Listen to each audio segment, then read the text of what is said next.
attaché à d'autres buts, alors que seul le premier peut assurer liberté et bonheur. Donc, dès qu'une image viendra te troubler l'esprit, pense à te dire « Tu n'es qu'image, et non la réalité dont tu as l'apparence. » Puis, examine-la et soumets-la à l'épreuve des lois qui règlent ta vie. Avant tout, vois si cette réalité dépend de nous ou n'en dépend pas. Et si elle ne dépend pas de nous, sois prêt à dire « Cela ne me regarde pas ». Souviens-toi que le désir est tendu vers son objet, tandis que le but de l'aversion, c'est de ne pas tomber dans ce que l'on redoute. Si l'on est infortuné en manquant l'objet de son désir, on est malheureux en tombant dans ce qu'on voulait éviter. Donc, si tu ne cherches à fuir que ce qui est dépendant de toi et contraire à la nature, il ne t'arrivera rien que tu aies voulu fuir.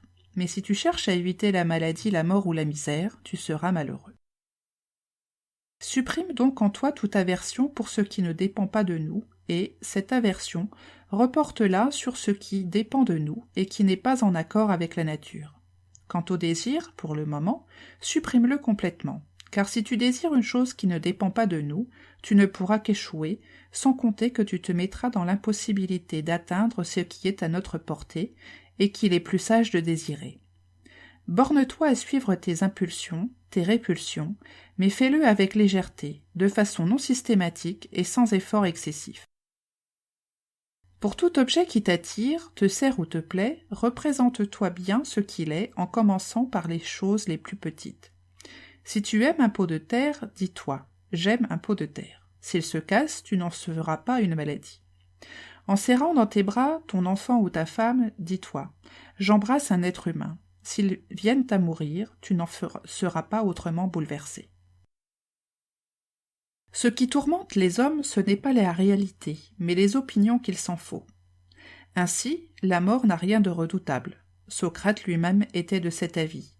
La chose à craindre, c'est l'opinion que la mort est redoutable. Donc, lorsque quelque chose nous contrarie, nous tourmente ou nous chagrine, nous n'accusons personne d'autre que nous-mêmes, c'est-à-dire nos opinions. C'est la marque d'un petit esprit de s'en prendre à autrui lorsqu'il échoue dans ce qu'il a entrepris. Celui qui exerce sur soi un travail spirituel s'en prendra à soi-même. Celui qui achèvera ce travail ne s'en prendra ni à soi ni aux autres. N'attends pas que les événements arrivent comme tu le souhaites. Décide de vouloir ce qui arrive et tu seras heureux. Devant tout ce qui t'arrive, pense à rentrer en toi-même et cherche quelle faculté tu possèdes pour y faire face. Tu aperçois un beau garçon, une belle fille, trouve en toi la tempérance. Tu souffres, trouve l'endurance. On t'insulte, trouve la patience.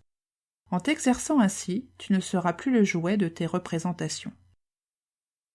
Si tu veux progresser, accepte de passer pour un ignorant et un idiot dans tout ce qui concerne les choses extérieures. N'essaie jamais d'avoir l'air instruit. Si certains ont bonne opinion de toi, méfie-toi. Tu dois savoir qu'il n'est pas facile de suivre ce qu'enjoint la nature en s'attachant aux objets extérieurs. Si tu poursuis l'un de ces objectifs, il est inévitable que tu négliges l'autre. Si tu souhaites que tes enfants, ta femme et tes amis soient éternels, tu es un fou, car c'est vouloir ce qui ne dépend pas de toi en dépende. Que ce qui n'est pas à toi t'appartienne.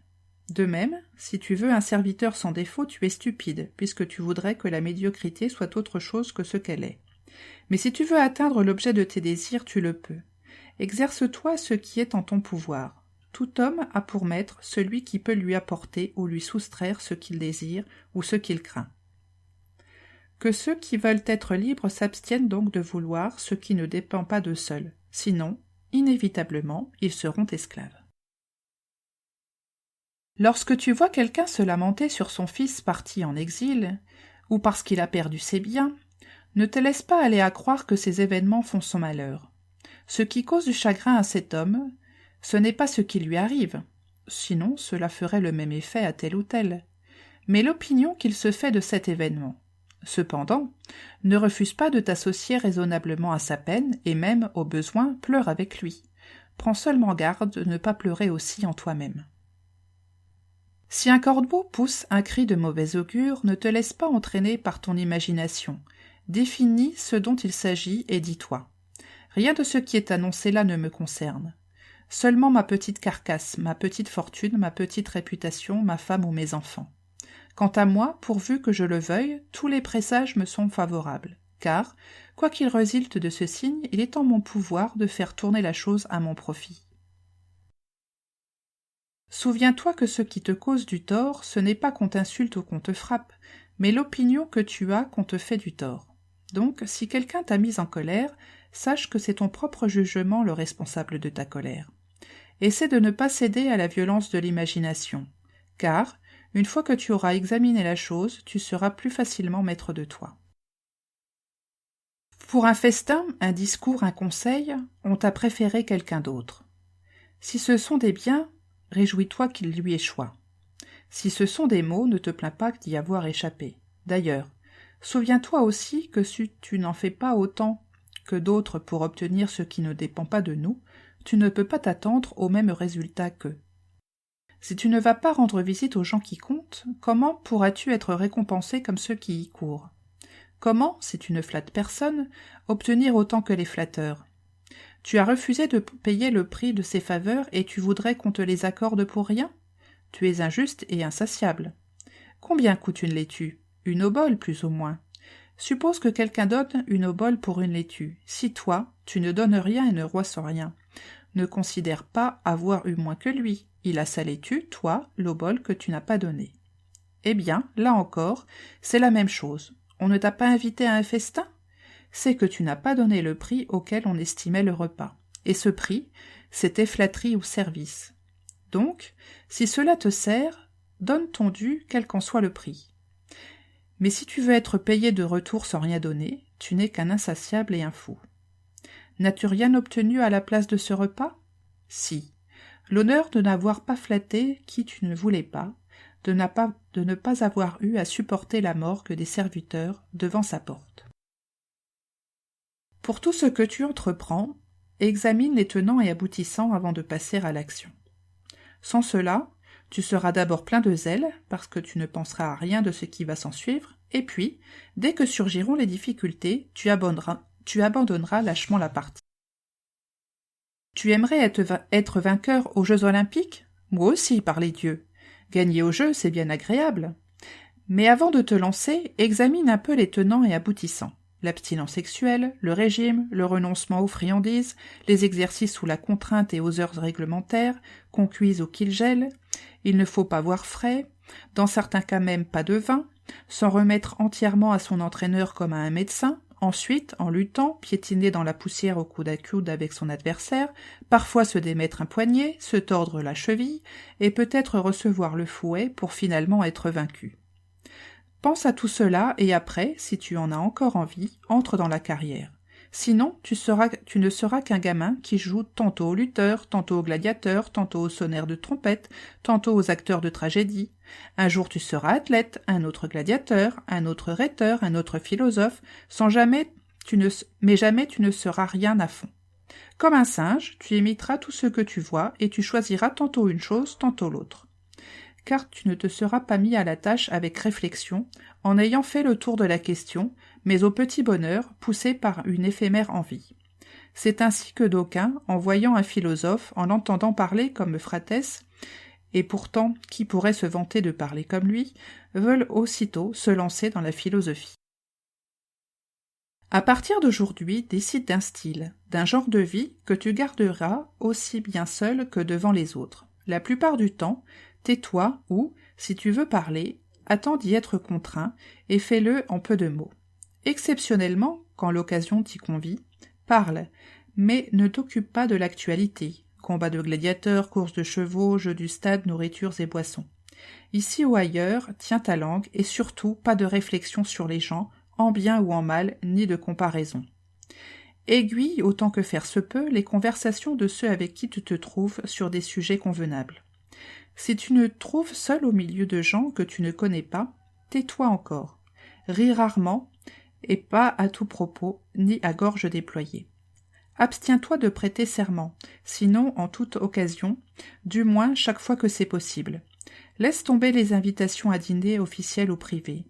Et, si un jour les circonstances justifient que tu t'y rendes, sois extrêmement attentif à ne pas te laisser aller à la vulgarité. Car si ton partenaire est plein de boue, en luttant avec lui, même si tu étais propre en arrivant, tu en sortiras tout crotté. Pour ce qui concerne le corps, soigne-le autant qu'il faut pour répondre aux besoins, nourriture, boissons, vêtements, un toit et des esclaves. Pour tout ce qui est pour la galerie, tout le luxe, rejette-le. Lorsque tu arrives à la conclusion qu'il faut faire une chose, fais-la, et ne cherche pas à t'en cacher même si les gens risquent d'en penser du mal. Car, ou bien tu as tort d'agir ainsi et il ne fallait pas le faire, ou bien tu as raison et tu n'as pas à craindre les reproches injustifiés. Si tu te lances dans une entreprise qui dépasse tes forces, non seulement tu te conduis comme un idiot, mais tu négliges d'accomplir ce qui était dans tes possibilités. Face à quelqu'un qui te fait du tort par sa conduite ou ses propos, souviens-toi que s'il agit ainsi, c'est qu'il pense avoir raison. Il ne lui est pas possible de régler sa conduite sur ta façon de penser. C'est la sienne qui le guide, et, si elle est erronée, il se fait du tort à soi-même en demeurant dans son erreur. En effet, si une vérité complexe passe pour un mensonge, ce n'est pas la complexité qui est en faute, mais bien celui qui se trompe. En te fondant sur ce principe, tu garderas ton sang-froid face à ceux qui t'insultent. Chaque fois, tu n'auras qu'à te dire « c'est ce qu'ils pensent ». Toute chose a deux poignées. L'une permet de la porter, l'autre non. Si ton frère te fait du tort, ne prends pas cela en te disant qu'il te fait du tort. C'est le côté impossible à porter.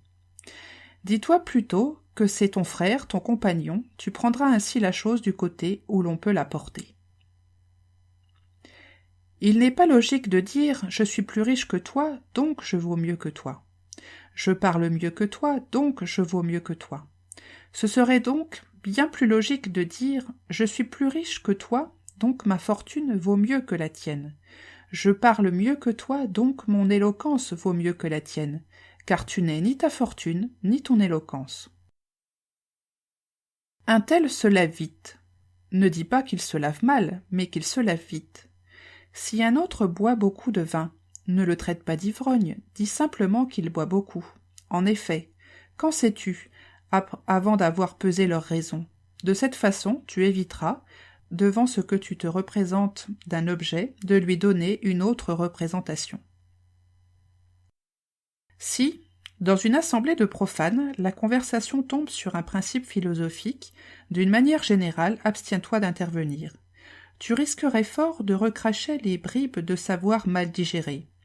Si un jour on te dit que tu ne sais rien et que tu n'en es pas mortifié, sache que tu es en bonne voie. Ce n'est pas en lui mettant l'herbe sous le nez que les moutons montrent aux bergers qu'ils sont bien mangés. C'est à leur laine et à leur lait qu'on s'en aperçoit, après qu'ils ont digéré leur nourriture. Eh bien, fais de même. Ne va pas mettre sous le nez des profanes les principes de la philosophie. Fais-leur en voir les effets quand tu les as digérés. Une fois que tu t'es fixé des buts, tu dois t'y tenir comme à des lois qu'on ne peut transgresser sans impiété. Et quoi que l'on dise de toi, n'y prête pas attention, cela ne te concerne plus. Combien de temps encore vas-tu attendre pour t'estimer digne des plus grands biens et cesser enfin d'enfreindre la règle qui doit déterminer ta vie? Tu connais les principes qui doivent fonder la réflexion. C'est assez réfléchi. Quel maître attends-tu à présent pour te décharger sur lui du soin de ton progrès moral? Tu n'as plus 15 ans, tu es un homme mûr. Si désormais tu te montres négligent, si tu prends les choses à la légère, si tu continues à échafauder projet sur projet en reculant sans cesse le jour où tu devras enfin prendre soin de ta vie, tu ne feras aucun progrès et, sans t'en rendre compte, tu finiras par vivre et mourir comme un homme ordinaire. Décide donc tout de suite de vivre en adulte résolu à progresser. Que tout ce qui te semble le meilleur te soit une loi incontournable. En présence de quelque tâche pénible ou agréable, glorieuse ou honteuse, dis-toi que tu dois te lancer, que les Jeux olympiques sont ouverts, que tu ne peux plus tergiverser et qu'en un seul jour, une seule action peut anéantir ou confirmer ton progrès moral. C'est ainsi que se comportait Socrate qui n'écoutait en toutes circonstances que la règle dictée par la raison. Pour toi, même si tu n'es pas encore Socrate, vis au moins en